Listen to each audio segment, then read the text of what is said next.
Quand deux interdits se touchent, l'univers se tait.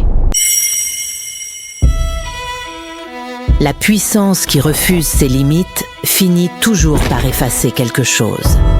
Et parfois, c'est le monde lui-même. Le bleu attire, comprime, tord l'espace jusqu'à l'étouffer. Le rouge repousse, fracture, rejette tout ce qui s'approche. Gojo tient ces deux absolus en laisse, l'infini comme muselière. Mais quand il rapproche l'attraction parfaite du bleu de la répulsion brute du rouge, les nombres déraillent. Ce n'est pas un mélange, c'est une soustraction de contraintes. Les lignes se plient, le vide se contracte. Et une troisième chose apparaît. Le violet.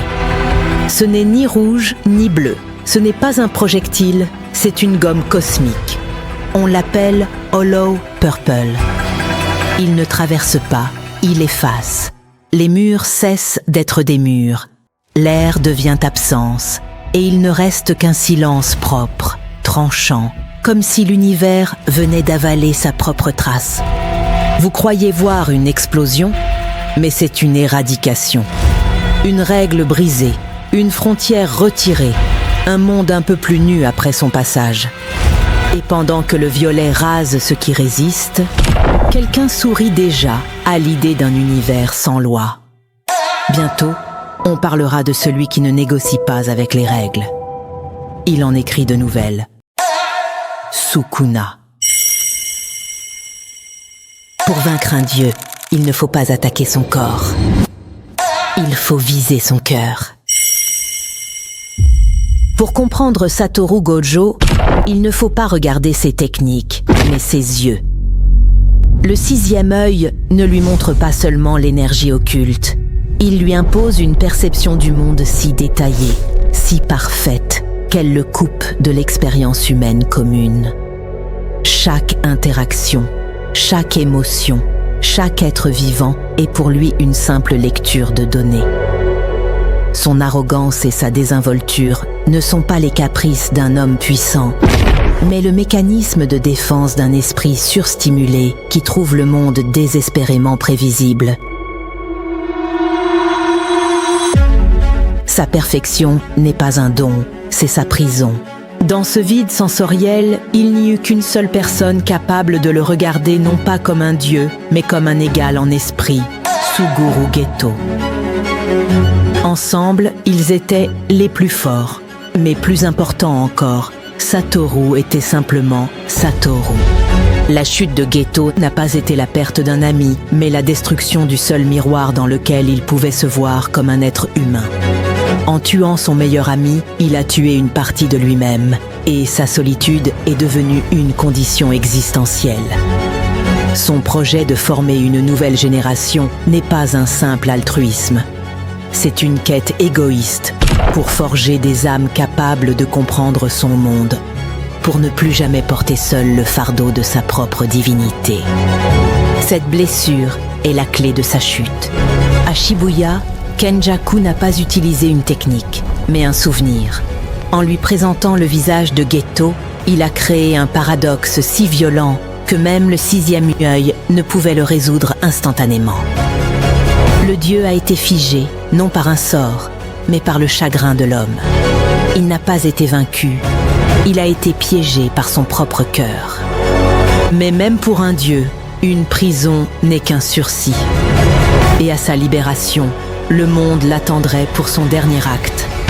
Un duel contre le roi des fléaux, où la solitude du plus fort affronterait la malédiction incarnée. Un combat qui scellerait son destin pour l'éternité. On n'a pas offert un hôte à Sukuna. On lui a fabriqué un neveu. Le destin n'est pas un accident, c'est une architecture.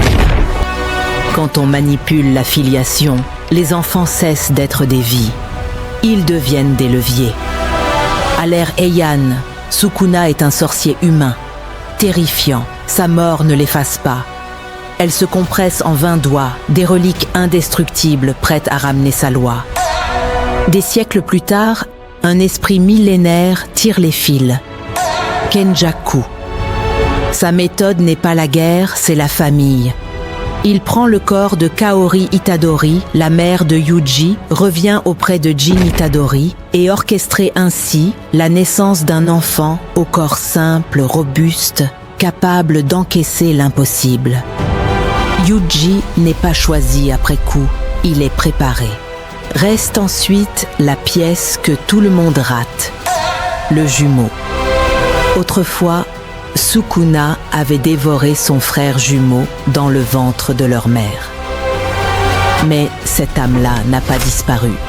Elle s'est réincarnée plus tard en Jin Itadori, le père de Yuji. Autrement dit, au sens strict, Sukuna est le grand-oncle de Yuji. Quand le premier doigt croise la route de l'adolescent, ce n'est pas qu'un hasard tordu, c'est un retour au sang, sous un plan vieux de 1000 ans. Dès lors, tout s'imbrique. Yuji avale, Sukuna se réveille, teste la cage, négocie des vœux, attend. Plus les doigts s'additionnent, plus la frontière entre eux se réduit. Ce n'est pas seulement un roi qui cherche un trône. C'est un héritage imposé qui remonte la lignée pour reprendre sa place. Kenjaku n'a pas trouvé l'hôte idéal. Il a fabriqué une généalogie où la malédiction revient à la maison. Cette histoire n'oppose pas un fléau à un héros tombé du ciel. Elle oppose un usurpateur qui fabrique une descendance à un fils conçu pour contenir l'innommable.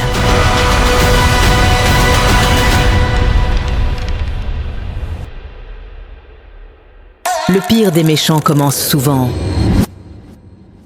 comme le meilleur des amis. Deux lois résument la philosophie de Geto. D'abord, le pouvoir révèle ce que la force cache. Et ensuite, si un idéal ne se partage pas par amour, alors il finit figé en dogme. Dit comme ça peut ne pas sembler très clair. Mais laissez-moi vous raconter. Geto n'était pas le rival de Gojo. Il était son reflet humain. L'un voyait le monde avec un sixième œil. L'autre l'embrassait avec une foi simple. Protéger les siens, alléger la souffrance, transformer les fléaux en outils de salut. Sa technique reposait sur l'absorption des fléaux pour les plier à sa volonté. Ce n'était pas une perversion, mais une promesse. À deux, Geto et Gojo formaient un sommet. Et tant qu'ils marchaient côte à côte, la question du bien ne se posait même pas. Mais un jour, vient la fissure. Non pas un drame unique, mais une addition de dissonances. La distance grandissante avec un ami devenu presque divin, la laideur ordinaire des foules qu'il sauve, la douleur muette des esprits qu'il avale. Geto comprend alors que la protection n'est pas une solution si le monde n'en veut pas. Alors sa pensée vacille.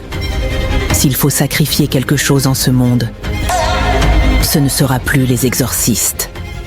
Il choisit une voie radicale, non par goût de la destruction, mais par logique implacable.